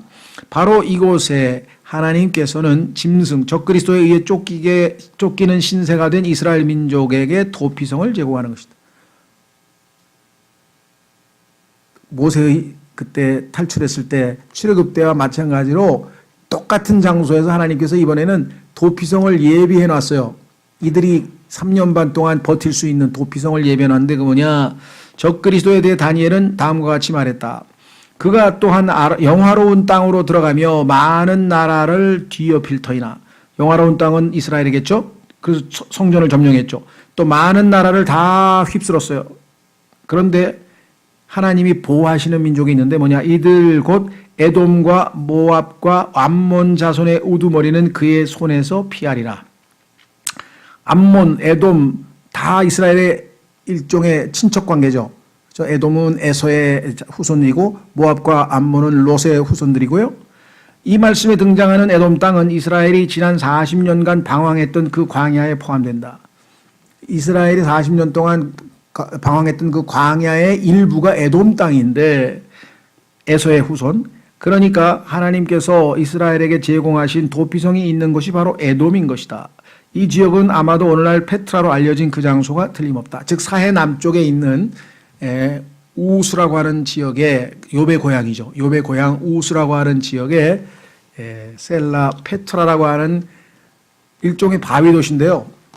어마어마하게 큰 바위 산이 안에다가 굴을 뚫어가지고 도시를 건설했는데 약 뭐 4만 명인가? 해가 뭐 정확하게 모르겠어요. 어마어마하게 그 크게 사람들이 거처할 수 있도록 만들어 놓고 그 다음에 산에다가 다 그 굴을 뚫어서 거처를 소위 말하면 다 만들어 놓은 아주 신기한 그런 지역이어서 요즘에는 이 성지순례를 하면 여기 관광을 많이 갑니다. 관광을 많이 가고요. 뭐랄까 이 방송 같은데 무슨 뭐 테마 기획 여행이라든가 아니면 또 뭐 내셔널 지오그래픽이라든가 이런 잡지나 뭐 이런 데 보면은요, 이 셀라 페트라에 대한 자세한 내용들이 굉장히 많이 소개되어 있어요. 하나님께서 왜 그렇게 최근에 들어서 관심을 많이 보이는지 모르는데 하여간 관심 있는 분들은 그 셀라 페트라 뭐 인터넷에서 뒤지든 아니면 잡지 내셔널 지오그래픽 같은 거 찾으면 그 언제 생겼다가 뭐 언제 발견되고 뭐 이런 내용들이 많이 나와 있어요. 여기는 짧게 나와 있네요. 이 페트라시는 솔로몬 당시의 거대한 상업 중심지였으나 AD 105년 로마가 이 지역을 정복하고 아라비아 페트라라는 이름을 붙였다. 아라비아에 있는 페트라라는 이름을 붙였는데 로마가 몰락하자 페트라는 아랍인들의 수중에 넘어가 7세기 경에는 문명사회로부터 전적으로 숨겨져 버렸다. 묻혀진 죽은 도시가 되어버렸어요. 죽은 도시. 그러다가 1812년 부르카르트라고 하는 고고학자에 의해서 재발견되었다. 그런데 이곳은 어떤 곳이냐? 이 성읍은 산 속에 자리 잡아 있으며 마치 화산 속에 분화구가 숨어 있는 것과 같다. 이곳의 출입구는 단 하나뿐인데 구불구불하고 좁은 너비가 3.7에서 12.2m 되는 통로가 있을 뿐이다. 통로의 양쪽은 길이 있는데 그 길의 양쪽에 수십에서 수백 미터 되는 절벽이 쫙 있어서 아예 뚫고 들어갈 수 있는 게 없어요. 통로는 딱 하나뿐이야. 구불구불하고 좁은 통로가 있을 뿐이다. 통로의 양쪽은 거의 절벽처럼 가파르고 어느 지점은 서로 맞닿을 정도로 가깝고 하늘이 보이지 않아 마치 지하도를 지나고 있는 것처럼 생각되기도 한다. 양면의 높이는 절벽의 높이가 60에서 300m 정도이고 계곡의 길이는 3km 정도이다. 그러니까 3km다가 가나다란 절벽이 수백 미터 절벽이 쫙 돼 있고 그 밑으로 길이 있어서 거기를 통과해서만 이 도시 안으로 들어갈 수 있게끔 돼 있어요. 외부에서는 도저히 어떻게 들여다볼 수 없는 어마어마한 그런 것이죠. 이 세상에 그 어떤 도시도 이처럼 놀라운 입구를 지니지 못했다. 계곡 옆면으로는 놀라운 기념물과 사원들이 바위로 된 모래들로 조각되어 늘어서 있다. 이 성벽의 바위 입구 안으로 들어서면 놀라운 건축물, 무덤, 기념비 등의 잔해가 널려 있다. 성읍을 둘러싼 절벽은 조각품처럼 되어 있다. 계곡의 바닥 위 약 1m 정도의 높이의 많은 동굴들이 벌집 모양으로 되어 있는 이것들은 붉은색, 자주색, 푸른색, 검은색, 흰색 그리고 노란색 같은 바위에 여러 층들에서 깎아내어 만든 것이다. 이게 사람이 사는 이 주택가 같은 거죠. 이 형형색색의 동굴들의 아름다움은 압권이며 바라보는 모든 이들을 압도한다. 뭐 세계 모르겠어요. 이게 뭐 7대 불가 사이에 들어가는지 안 들어가는지 저는 정보는 잘 모르겠는데 하여간 관광객들이 많이 가는 곳입니다. 이스라엘 백성 중 남은 자들은 이곳에서 적그리스도를 피하여 환난 가운데 안식을 누릴 것이다. 이 도피 장소에서 하나님께서는 자신의 백성을 3년 반 동안 먹이실 것이다. 그랬습니다. 자, 확인해 보겠습니다. 계시록 12장 6절. 이 광야에서 하나님께서 이스라엘 백성들을 어떻게 보호하시는가 한번 보겠습니다. 계시록 12장 6절.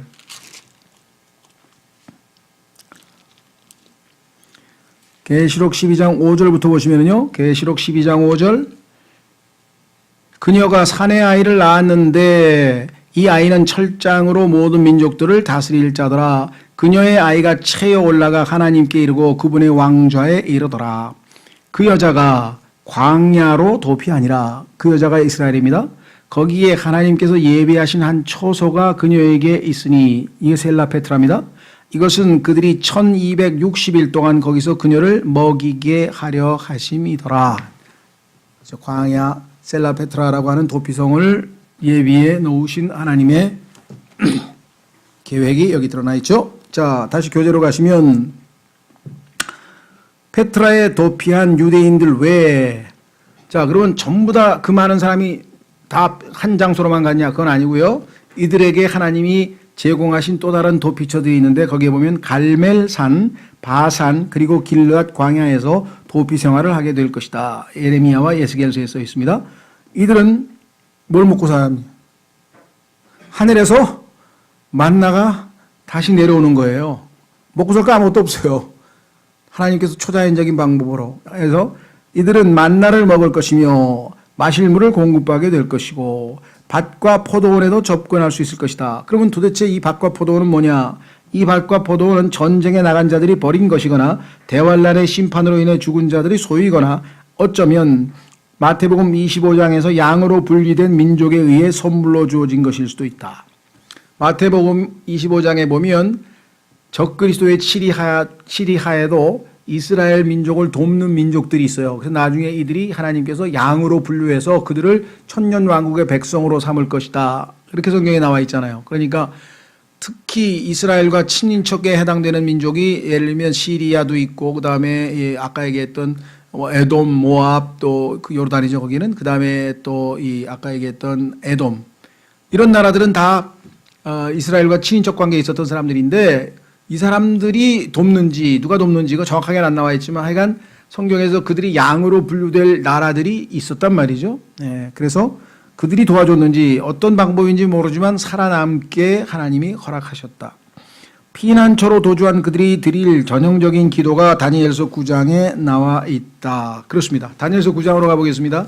다니엘이 한 기도가 사실은 이때 이스라엘 민족이 하나님께 드릴 기도와 내용이 정확하게 일치합니다. 다니엘이 이렇게 하나님 앞에서 기도를 하죠. 이들도 이제 마지막 순간에 자신들이 하나님 앞에 회개하는 기도를 합니다. 다니엘서 9장 4절, 다니엘서 9장 4절. 내가 내 주 하나님께 기도하고 자백하며 이르기를 오 주여 하나님을 사랑하고 하나님의 명령들을 지키는 자들에게 안식을 지키시며 긍휼을 베푸시는 크고 두려우신 하나님이여 우리가 주의 훈계와 주의 판단의 법도를 버리고 떠남으로 죄를 짓고 불법을 행하며 사악하게 행하고 반역하였나이다. 또 우리가 주의 종 대언자들이 주의 이름으로 우리의 왕들과 우리의 통치자들과 우리의 조상들과 그 땅의 온 백성에게 말한 것에 귀를 기울이지 아니하였나이다.